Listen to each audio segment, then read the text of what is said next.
अगर आप अमेरिका जाने का सपना देख रहे हैं या आप पहले से यूएस में H1B ग्रीन कार्ड या किसी दूसरे इमिग्रेशन स्टेटस पे रह रहे हैं, तो आज की ये चार खबरें आपके लिए बेहद इंपॉर्टेंट होने वाली है। एक तरफ यूएस में माइग्रेंट्स के लिए डिपोर्टेशन प्रोसेस को फास्ट ट्रैक करने का रास्ता दे दिया गया है, तो दूसरी तरफ एक इंडियन एप्लीकेंट पर काफी फेक डिग्री, फेक जॉब और करीब 1.2 करोड़ की फेक नेटवर्क दिखाकर वीजा लेने की कोशिश का मामला सामने आया है। तो वहीं एक्सपर्ट्स कह रहे हैं कि लगातार सख्त होते इमिग्रेशन रूल्स की वजह से इंडियंस के लिए अमेरिकन ड्रीम पहले से काफी ज्यादा कॉम्प्लिकेटेड हो गया है। और चौथी कहानी जो शायद सबसे इंटरेस्टिंग है, एक इंडियन ग्रीन कार्ड होल्डर ने ज्यादा कमाई और टैक्स फ्री दुबई जैसे विकल्प के बावजूद अमेरिका में रहने का फैसला क्यों किया। इन चारों खबरों को एक एक करके आपको डिटेल में समझाऊंगी, आसान भाषा में समझाऊंगी, जो आपके लिए काफी इंपॉर्टेंट होने वाले हैं। तो बने रहिए वीडियो के एंड तक।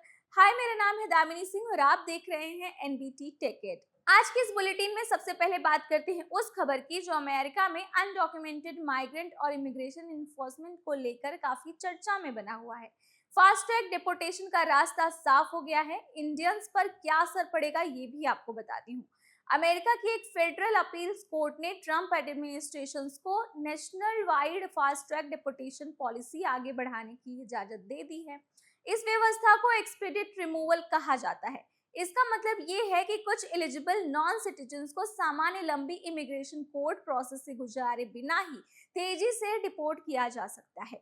जून में US court of appeals for the district of Columbia circuit के 3 जज पैनल ने 2-1 के फैसले में इस पॉलिसी को नेशनल वाइड लागू करने का रास्ता क्लियर कर दिया है, यानी मंजूरी दे दी है। अब इसे इंडियंस के नजरिए से समझना भी जरूरी है। इसका मतलब ये बिल्कुल नहीं है कि अमेरिका में रहने वाला हर इंडियन इमिग्रेंट अब फास्ट ट्रैक डिपोर्टेशन के दायरे में आ जाएगा। ये व्यवस्था खास तौर पर इमिग्रेशन सर्कमटेंसेस और एलिजिबिलिटी क्राइटेरिया वाले नॉन सिटीजन्स पर ही लागू होती है। इसलिए अगर कोई Indian citizen legal H1B valid green card या किसी दूसरे लॉफुल स्टेटस में है, तो सिर्फ इस कोर्ट रूलिंग की वजह से उसे डिपोर्टेशन का खतरा नहीं हो जाता। असली कंसर्न उन लोगों के लिए ज्यादा है जिनका इमिग्रेशन स्टेटस कमजोर है, जिनकी एंट्री या स्टे पर भी सवाल है या जो इन्फोर्समेंट एक्शन के दायरे में आते हैं।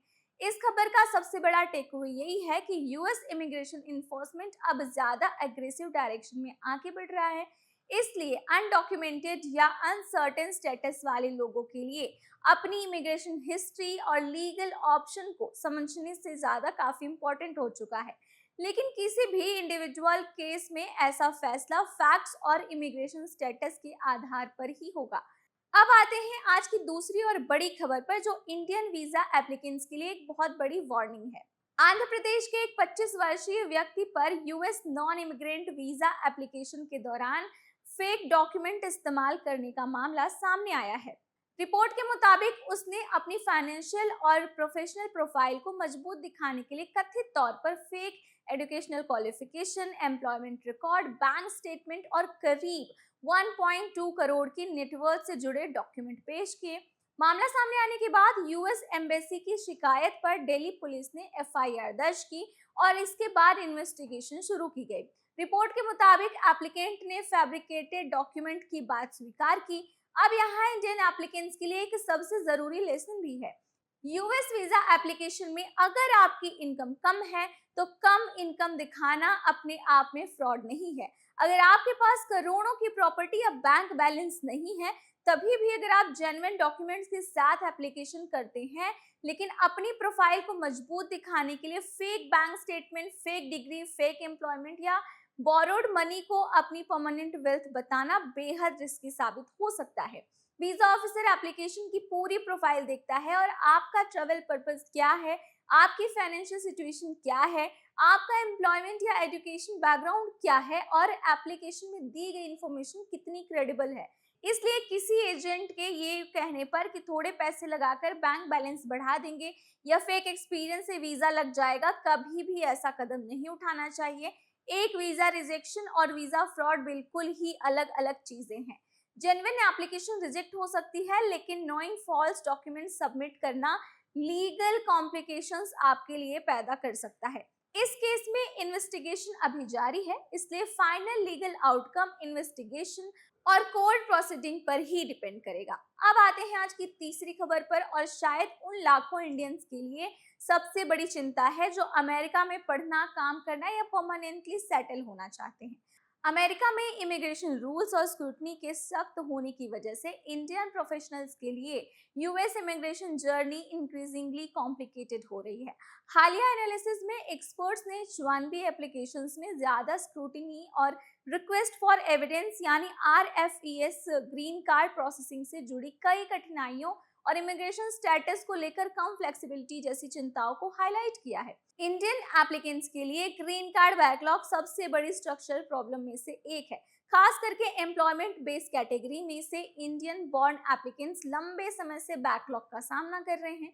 यूएस स्टेट डिपार्टमेंट ने मई 2026 में बताया कि फाइनेंशियल ईयर 2026 के लिए इंडिया चैरिटेबिलिटी वाले एप्लीकेंट्स के लिए EB2 इमिग्रेंट वीजा नंबर का अवेलेबल एनुअल एलोकेशन इस्तेमाल हो चुका है। नए फाइनेंशियल ईयर के साथ 1 अक्टूबर 2026 से नंबर्स रीसेट होने हैं। इसी तरह EB5 अनसर्व्ड कैटेगरी में भी इंडिया के लिए फाइनेंशियल ईयर 2026 के लिए अवेलेबल वीजा नंबर्स इस्तेमाल हो चुके हैं। इसका मतलब ये नहीं है कि इंडियंस के लिए ग्रीन कार्ड बंद हो गया है, लेकिन इंडियन प्रोफेशनल्स के लिए waiting period, employment based categories और चेंजिंग इमिग्रेशन पॉलिसीज की वजह से परमानेंट रेसिडेंसी का रास्ता और भी ज्यादा लंबा और अनप्रेडिक्टेबल हो सकता है। और यही वजह है कि H1B पर अमेरिका जाने वाले किसी इंडियन प्रोफेशनल्स को सैलरी नहीं देखनी चाहिए।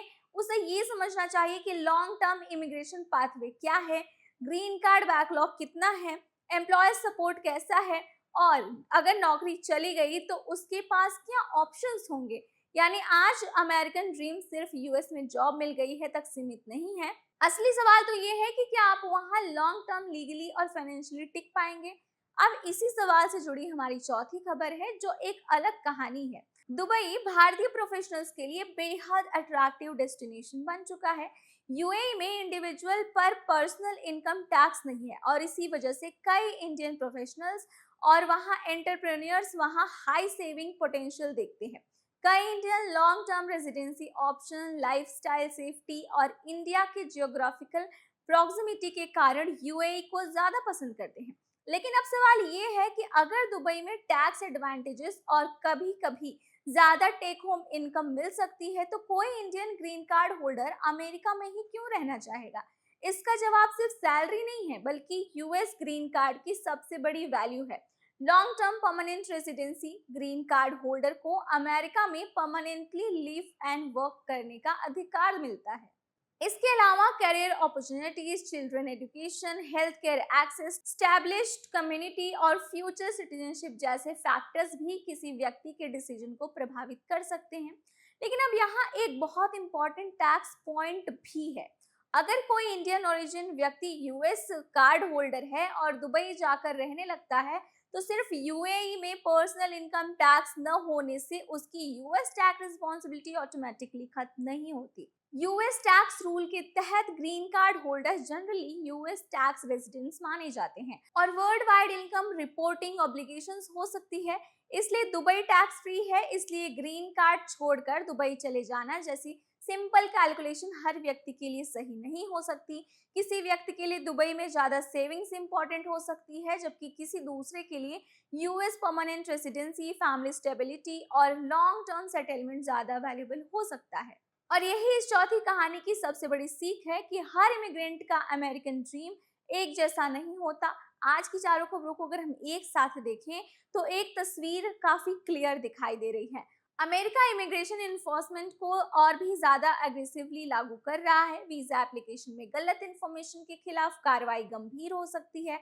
इंडियन प्रोफेशनल्स को ग्रीन कार्ड बैकलॉग और बढ़ती स्क्रूनिटी जैसी चुनौतियों का सामना करना पड़ रहा है और दूसरी तरफ हाईली स्किल्ड इंडियंस अपने लॉन्ग टर्म ऑप्शन को यूएस, दुबई और दूसरे देशों के बीच कंपेयर कर रहे हैं। इसलिए अगर आप यूएस जाने की प्लानिंग कर रहे हैं तो सिर्फ सैलरी देखकर डिसीजन मत लीजिए। अपना वीजा रूट, डॉक्यूमेंट्स और बाकी चीजों के लिए बाकी फैसिलिटीज देखकर ही फैसला लें।